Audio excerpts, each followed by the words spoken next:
राष्ट्रवादी काँग्रेस शरदचंद्र पवार पक्षाला एक नवीन चिन्ह तुतारी काय वाटतं, काय सांगाल? घराघरापर्यंत हे चिन्ह पोहोचवण्याचं तुमच्यापर्यंत आव्हान असेल?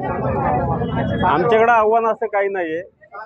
तुतारी चिन्ह हे सामान्य लोकांचं लक्ष होतं. माननीय पवार साहेबांना चिन्ह कुठलं भेटणार आहे, चिन्हाचा प्रसार कालपासूनच चालू झालेला आहे. माननीय पवार साहेबांच्या हस्ते उद्या रायगडावर त्याचं अनावरण होईल. त्यानंतर चिन्ह पोहोचवण्यासाठी आजच आमच्या इथं होल्डिंग असतील, किओस्क असतील, रिक्षा असतील, PMPL बस असेल, याच्या माध्यमातून असेल, प्रसार माध्यमाच्या माध्यमातून असेल किंवा सोशल मीडिया असेल, आम्ही लोकांपर्यंत पोहोचण्यासाठी 100% प्रयत्न करेल. आणि त्याच्यामध्ये आम्हाला माहिती आहे सामान्य लोकांपाशी हे चिन्ह 50% लोकांना कालच माहीत झालेलं आहे. 50% लोकांचं काय तुमच्या माध्यमातून ते आजही पोहोचेल. कशा पद्धतीने जल्लोष केला? हे पहिल्यांदा आम्ही सर्वोच्च न्यायालयाचे मनापासून आभार मानतो.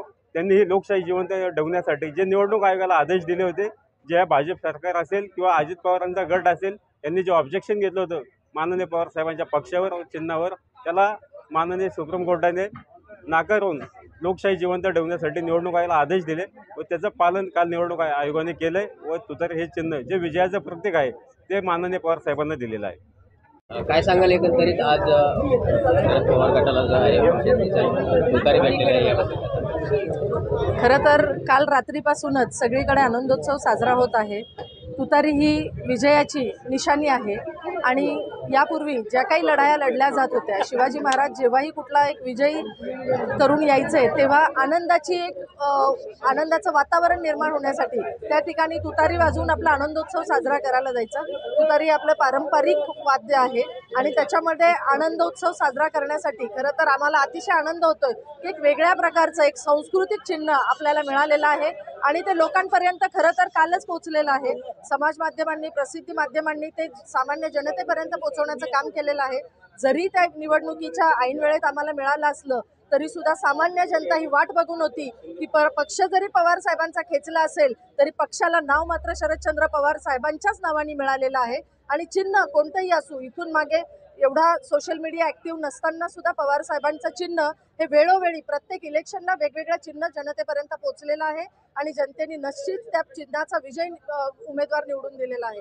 परंतु आत्ताची परिस्थिती अशी आहे की राजकारणाची जी परिस्थिती बदललेली आहे आणि राजकारण, फोडाफोडीचं राजकारण, महाराष्ट्रामध्ये अशा पद्धतीचं राजकारण यापूर्वी कधीही नव्हतं आणि अतिशय गलिच्छ राजकारण आता सध्याच्या परिस्थितीत चालू आहे. त्याच्यामुळे सामान्य जनता ही अतिशय त्रस्त आहे.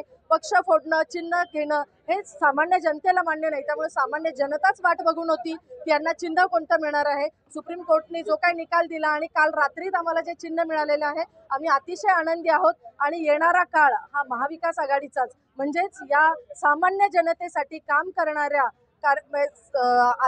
नेत्यांचा, म्हणजे शरदचंद्र पवार साहेब असतील किंवा आपले लोकनेते उद्धव साहेब ठाकरे असतील, यांनी आत्तापर्यंत जे काही काम सामान्य जनतेचा, सामान्य नागरिकांचा विकास डोळ्यासमोर ठेवून जे काही काम केलेलं आहे आणि त्या कामासाठी त्या नेतृत्वांचा नक्कीच विजय होईल याची आम्हाला खात्री आहे.